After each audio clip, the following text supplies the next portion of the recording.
আশা করি আপনারা ভালো আছেন, সুস্থ আছেন। কত অল্প তেলে আলু ভাজা বানিয়ে দেখাচ্ছি আপনাদেরকে নিয়ে। এতে আছে জিরে আর শুকনো লঙ্কা। এটা ভেজে নিয়ে এই পেঁয়াজটা আর এটা দিয়ে দেবো,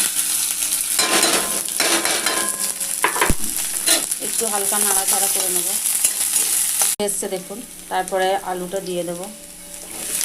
অনেকে ভাবেন যে অনেক তেল দিলে খাবার ভালো হয়, এখন কম তেলে কত সুন্দর করে আলু ভাজা হবে দেখুন। এটা হালকা হালকা করে এটা নাড়তে থাকবে। তো নুন দেবো। আমি তো এটা 4টা আলু বানিয়েছি, আপনারা যেমন আলুর পরিমাপ হবে সেভাবে দেবেন। এটা নুন দিলাম পরিমাণ মতন, আর এর মধ্যে হলুদ দেবো, দেখুন অল্প করে হলুদ দিলাম। তারপর এটাকে সুন্দর করে আরেকবার নাড়াচাড়া করবো হালকা করে। নাড়াচাড়া হয়ে গেছে, তারপরে জল দিয়ে দেবো। জল দিয়ে দিলাম।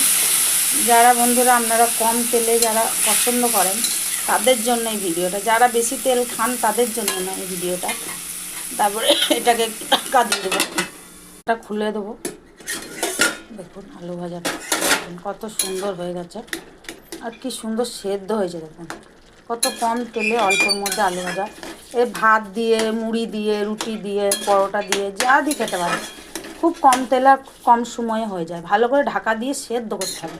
আপনারা ঝোলটা যদি চান না, আমরা ঝোলটা শুকিয়ে নিতে পারেন, কিন্তু আমাদের ঝোল মুড়ি দিয়ে খাবো তো, ওই জন্য ঝোলই আমাদের ভালো লাগে। আপনাদের যদি ভিডিওটা যারা কম তেলে যারা খেতে চান তাদের জন্য খুব সুস্বাদু খাবার।